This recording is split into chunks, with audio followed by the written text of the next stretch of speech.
the line for a long time. Paul, pronouns Yes. he, him. Paul, what did you want to ask about? Well, I've been caught up in the discussion. By the way, it's great to speak with you, Jimmy. And oh my God, I went back to find the other host's name because I'm really bad with names. I got nervous and wanted to be able to say thanks for speaking with me to both of you. Sure. Arden. Yeah. Yes. Well, Like so Garden of Eden, but without the G. I was raised. Oh, say that one more time, please. Her name's like Garden of Eden. That's why she's called Arden of Eden, but there's no G. Which, by the way, took me months to realize. Oh, okay. For the record. Oh, yeah. Very easy pneumatic method. There you go. There's a breadth of religion. I was raised in a religion. I'm not sure if that's an appropriate term for the quote religion I was raised in anymore. Have you heard of Sant? Samant? Nope. Is that how it's pronounced? Sant, S-A-N-T-M-A-T. Sanmat. Nope. No. It's about I think it's maybe 1,000-year-old movement in India and China and Southeast Asia, and of course Britain, U.S., South America. But it's focused on the methodologies of meditative mindfulness and the attempted persisting experience of self-actualization. Okay. What's the Or question? nothing more than the better that. Well, what I'm saying is that that's had various religious, a lot of religious, and has traditionally spoken in religious terms, but it's got this steady movement, especially in the last century, of trying to remove cultural and traditional hang-ups. I mean, now a lot of the gurus, the way they talk about the way they talk about mindfulness, it almost sounds like it's self-help, you know. but in principle, that's the religion. That's the religion I was raised in, and Sure. there's that's a huge. And so when I understand you're in the heartland dealing with fundagelicals, but it feels like a complex conversation has to be dumbed down to its lowest common denominator in a conversation that is it's definitely useful. I mean, a lot of times I think the atheist experience and Mr. Atheist, or that you're doing service, public service, humanism, public service in the cause of human betterment or of the betterment of consciousnesses. I super appreciate that, Paul. I am worried that I'm failing to figure out what you want me and Arden to talk about in regards to this topic. Right. Is there an issue you have with the religion? Because my understanding is that mindful meditation is an empirically backed practice that can be done. That's like very effective at treating various different forms of like distress and through like other mental illnesses and such. Certainly. So, yeah. Certainly. Of course, there's also the kind of mystical edge to it where there is the active attempt to meditate always, 100% of the time, even when sleeping, and to achieve 24/7 self-actualization. Right. Sure. The like higher level of consciousness. So I guess if the question is, what do I think about that religion? Anything that has any supernatural mystical claims, I don't believe in until it's demonstrated. Sorry, Paul. I just really have no idea what you want us to talk about. It's like, is there a question or a topic or a challenge to it or something that you were wanting us to consider? That when you're blanketing and saying that religion is all faith-based, you're affirming that the section of society, the human phenomena of religion, belongs to the fundagelicals at the lowest common denominator, which gets no, not at all. What's the definition of a religion, Paul? Paul, what's the definition of a religion? It's a broad umbrella. It's changed over time, and I think it's kind of personal. But I am a little bit. I would be happy to talk about your definition. No, I don't care about my definition. I'd love to hear your definition, because then I can just tell you whether or not it applies or not.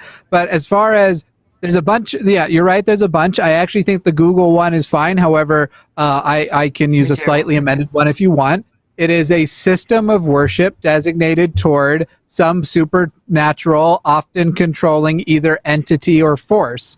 We are talking about... And that cuts Buddhism. You know what I mean? And that cuts out Buddhism, and it cuts out all of Sanmat, and it... Well, no, Sikhism, because you have issues of like karma and dharma and like reincarnation that apply to a lot of like those like beliefs from like in that kind of ballpark. I'm sorry, that's probably offensive or some shit. So, no, but yeah, handles the supernatural, the transcendental. It is the concept of spiritualism and the practice of that spiritualism. That is what a religion is. So as far as cutting out Buddhism, no, it doesn't, because as Arden just explained, I said supernatural forces or entities, and karma would be a supernatural force. There are, however, lots of secular Buddhists. There are secular ways, there are non-religious ways to practice Buddhism. It just, you have to cut out all the supernatural stuff. So in the scenario where a person says, I'm a secular Buddhist, I do not believe that person that is their religion. It is some combination of philosophy and what they do after they brush their teeth in the morning. Yeah, and also I want to touch, Paul, you just said that the law of thermodynamics is also supernatural. Is that what you said?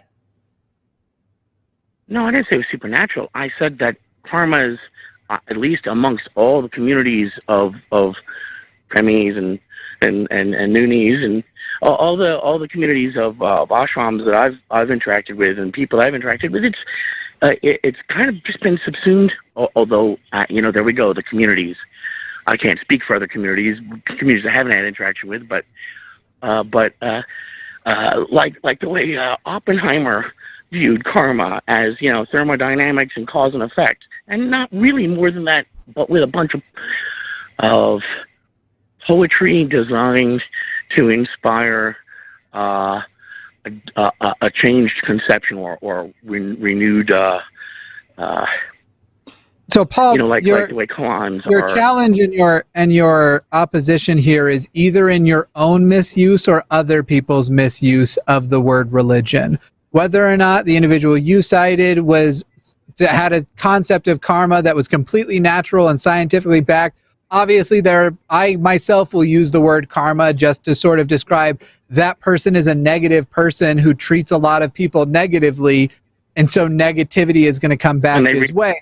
However, that's not a scientific concept. It's really just a sort of one-off observation of an individual. I am not describing a supernatural force in that scenario. However, many of the communities that you did just describe not only are describing a supernatural force, they oftentimes are describing this thing that is referred to in different languages as essentially an ether. And this ether is this energy that is in the universe that keeps track and cycles this thing, and is something that has never been measured for. So there we get into the concept of the supernatural, and there we say that's a religion, because it is a set of practices. It is a system of not necessarily worship in that scenario, though one could argue it can or can't be, but a systems of practices that is surrounding, again, the transcendental and the supernatural and the spiritual world.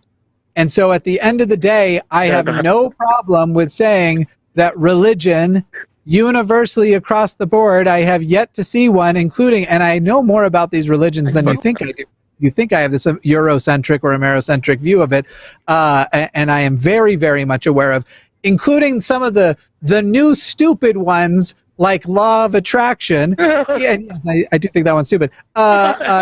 These are faith-building concepts universally. I have yet to find a religion, and I did say I have yet to find a religion that isn't faith-centric, leaving open the possibility that one doesn't exist. You haven't presented that to me. You've presented that there are people who use words that are religious terminology to describe non-religious concepts. Go ahead, Paul.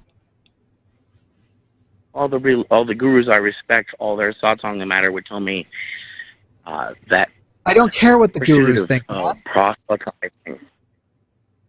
Right? No, I know you don't. I'm describing my motives, so you understand what I'm saying, right? Go for it. All the gurus' satsang that I respect promotes to me the idea that pushing their wisdom out, or the idea that there is quantifiably more enlightened people and less enlightened people that you can discern, is egotism. And so what does that even mean? It's kind of a self-defeating prospect of. Well, go ahead. I'm just saying, this is kind of like what you were saying about, like, oh, like some of these people, they treat karma like it's just like the law of thermodynamics but spiritualized. Like I'm hearing just a lot of like spiritual, like gobbledygook word salad from you, and I don't really know what point you're trying to make, because you're saying like, you said the fact that there are some more enlightened people and less enlightened people is just egotism. Like, what did that sentence? There's no meaning that I can derive from that sentence to understand what you're saying. Really?